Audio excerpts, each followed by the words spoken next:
জামায়াত ইসলামীকে নিয়ে আপত্তিকর মন্তব্যের জেরে অ্যাডভোকেট ফজলুর রহমানের সব পদ গত ২৬ আগস্ট ৩ মাসের জন্য স্থগিত করে বিএনপি। এরপরেও জামায়াতকে নিয়ে নিজের অবস্থান থেকে সরে আসেনি ফজলুর রহমান। পদ স্থগিতের পর থেকে জামায়াতের বিরুদ্ধে আরও কঠোর অবস্থানে বীর মুক্তিযোদ্ধা।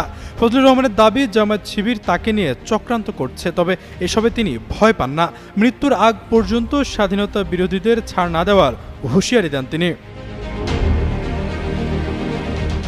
দফায় দফায় জামায়াতকে নিয়ে মন্তব্যের পর এবার দলটির আমির ডক্টর শফিকুর রহমানকে চ্যালেঞ্জ ছুড়ে দিয়েছেন ফজলুর রহমান।